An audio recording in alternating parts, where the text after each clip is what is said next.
So for those of you who don't know, my WeepCon concert is Friday, 11 p.m. I'm gonna be the opening act for some reason. Me and Mr. Holmes. So Holmes is my music partner. I am bringing him and my manager and Holmes's girlfriend to Texas with me because God knows I would not be able to stand on that stage on my own. So I brought them. It was really crazy. I used to be very nervous. And I do think that in the matter of 1.5 months, that has gone down a lot. So I've been documenting the whole entire practice. Every single time I practiced, I recorded it. And I think around halfway through, I was talking to Holmes. And then I realized there's probably going to be more than 50 Noombas in the audience when I perform. How am I going to jump from me practicing with him to a huge venue with like more than 50 Noombas? It was really scary. And so I said, wait a minute, Holmes, what if I just rent us a little area and then we can bring our friends and family and then we can perform in front of them? He said, yeah, I'm down. Do you think we'll be ready by then? I look at the calendar. We had around a month. I said, yeah, why not? And then this guy that is the person that owns the place that we have been practicing at said, yeah, you know, there's this guy that is in the space right underneath us. He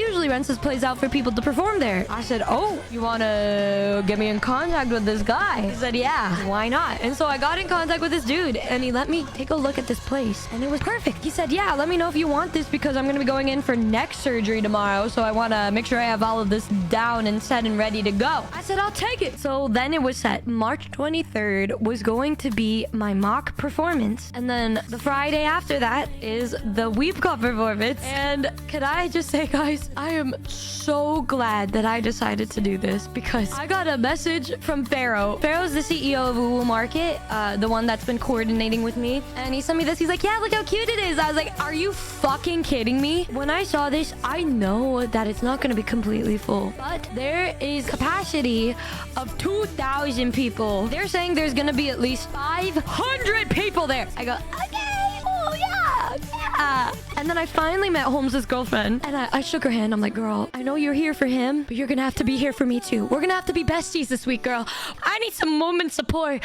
She was like, oh, okay. And then I looked at her when she was trying to say something and I stopped myself from the conversation because you guys know how I get. I'm shaking her hand. I'm talking to her. She's just sitting there afterwards. I said, oh my God, your eyes are so beautiful. Are they real? She said, yeah, why wouldn't they be? Should they not be real? The reason why I said that is because a couple days ago, I complimented this woman's eyes and she said, oh no, they're fake. I use colored contact. I think that is like the third lady that has told me that when I complimented their eyes that they use fake ones. So I realized that a lot of people just wear fake colored contacts, but never in my life did I imagine the awkward interaction that would come from the person that actually has the colored eyes that I thought were fake. Anyways, that was the first day I met her. Later that night I drank with my girls. We went to watch DJ Hyo. You know what I deserve.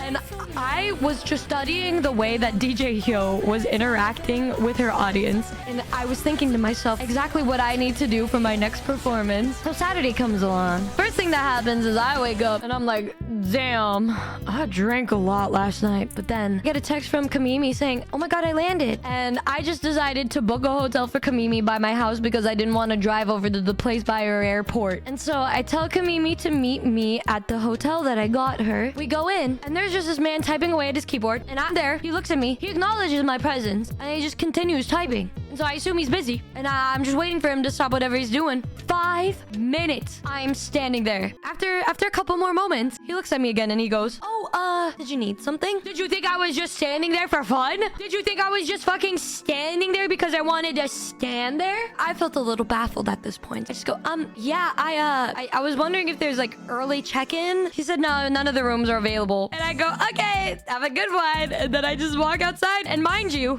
it was pouring rain randomly. It was not raining any other day before that. So I'm just, standing there in the rain. Kamimi finally shows up and I give her a big hug and I say, Kamimi, you can stay here in the shade. I will run and get my car and drive her over. So I run through across the street with rain just caressing my cheeks. And then I get the car and then I pick up Kamimi and then I told her, I'm sorry, Kamimi. They are not doing early check-in. You have to stay at my house. Sorry. She said, no, it's okay. And you guys know what that means. It was goon couch time. So I was really tired because I didn't sleep that much the night before.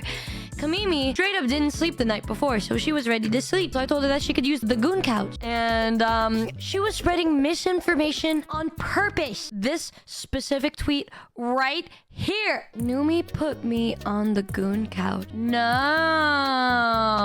My life is over. Oh, the worst possible thing is happening to me. I need to stay on the goon couch. She really tried to act like she wasn't so excited to be sleeping on the goon couch. She was literally so excited about it. And I was like, girl, okay. She's like, no, I love it. Like, I'm so happy. I caught in 4K.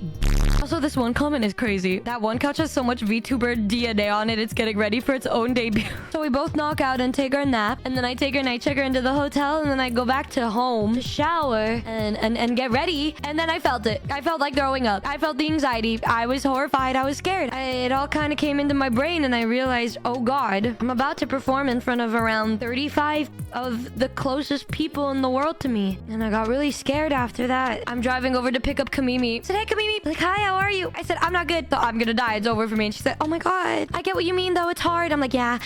When I picked up Kamimi, we went over to help my dad get the catering order because I ordered catering. I ordered tacos and pizza. So we go over to the first place and we pick everything up. Papa Numi literally pulls up to the Mexican restaurant wearing the 161 Akuma Nihmune t-shirt. Me and Kamimi just turned around to see him walking up to us in the little blazer and then the outfit. I was like, what the hell, Dad? And he said, well, I gotta dress up for the concert tonight, for the performance. I made sure to let everybody know that the dress code is Numi. Everybody was gonna dress up as one variant of Numi. They could dress up as 1.0, 2.0, 3.0, any kind of Numi. We put all of the Mexican food in his trunk, and me and Kamimi went over to the pizza restaurant, which ended up being its own weird little side quest. The first thing that happened when I called the guy, he was like, is there anything I can get for you? He was really, really sad, it sounded like.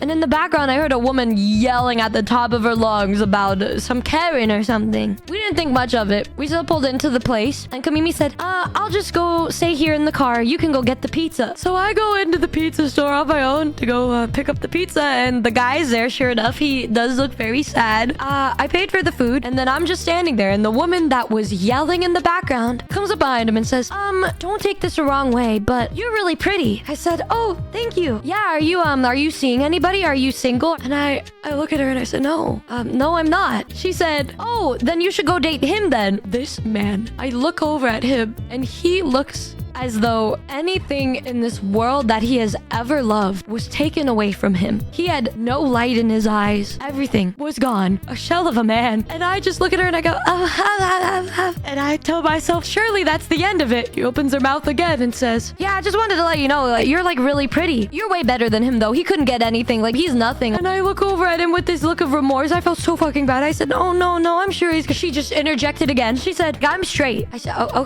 okay. Good for you. You know, a lot of people think I'm a bitch. I'm not a bitch though. I'm really nice. I said, yeah, I get it. Working in this industry, you come across a lot of mean people. She said, yeah, I am a bitch though, but I'm not mean. I thought it would be better to just not say anything else, so I just didn't say anything else. I just decided to wait for the pizza. There I was waiting there. Something went wrong, and she said, nobody in this world can do anything right. It's always me. I just want one thing to be right in this goddamn restaurant. And then she just walks away. And all of the men in that store looked so terrified. The guy comes up to me and gives me the pizza. And I didn't even know what else to say, but I gave the guy a good tip because I felt really bad. I go over to the car. I said, Kamimi, I've been through it all, Kamimi. But you know, I got the pizza that we drove over, and slowly but surely everybody started to arrive. My childhood friends were the first to arrive. My friend Crab. We were all there, and then my friend Crab spilled hot wings on my leg immediately after she came up to me. And then Toma, Suko came, Hob came, my manager Kun came, my dad came, and then my mom came, which was crazy, and brought a bunch of her Filipino friends. What is a Filipino gonna do aside from bring all of her homies over to an event? But there was around 35 to 40 people. So everybody showed up. I go over to Mr. Holmes and I said, bro, I think it's time. And he's just like, oh, okay, let's do it. You got this. And then his girlfriend's like, don't even worry. It's just gonna be me in the front. You're gonna be so fine. You're gonna do amazing. He's so nice to me, bro. The real eyes. We're gonna call her real eyes.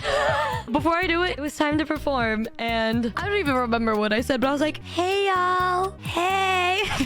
And everybody was cheering and so loud that I just felt like, what do I even have to be nervous about? That's all I gotta say. One of the greatest nights of my life. It was surreal. At one point, they all came up to the front and they started pretending to mosh, and they knew all of the fan chants. They knew everything to say. They even asked for an encore, and then we literally performed first impressions out of our ass. I was like, Holmes, do you know how to play it on the bass? He was like, I think so. I'm pretty sure that, yeah, this should work, I think. But that was crazy. And before I knew it, it was over. Now, I bet you're wondering, who dressed up? As I was performing, I looked down and I see little Toma jumping along with her bunny ears on her head. But everybody was dressed up as like Office Numi. Suko was dressed up as Pajama Numi. I didn't know that was a thing. Then there was Toba dressed up as Bunny Girl Numi. After that, we decided to do karaoke and things got a little crazy. After this, it turned into a party. I sang CPR at one point. Me and Holmes sang Manic for the first time together. But then me and my brother, we literally sang Falling in Reverse. And I haven't heard him sing since before he hit puberty. I've lost my goddamn mind. And my voice gone after that. Suko did Anaconda with Toma. She was twerking, shaking ass. All of us were covering our eyes, bro. We got the event organizers to sing karaoke. Here's some pics from the night. Literally, like, the only pic of the night. I have a lot of videos. It'll be in the vlog. Don't even worry. You guys know which one I am? The one with the Fitbit. How did you guys know I was watching my calories? I almost cried when I was on stage because not only was it me getting over my stage fright, but it was just so many people flew in from different places just to watch that. It's so insane to think about, like, knowing that people care about me enough to where they would travel just to see me perform for 20 minutes. Lonky was all like, oh my god, I was trying to cry, and then I started to cry because it was so amazing seeing you up there, but then you just started moaning, so the tear went right back up into my eye socket. Noombas, I'm gonna let you know this right now. If you guys want to sing the songs, make sure you guys make it known that you're the loudest, most coolest fan base out there at WeebCon, okay?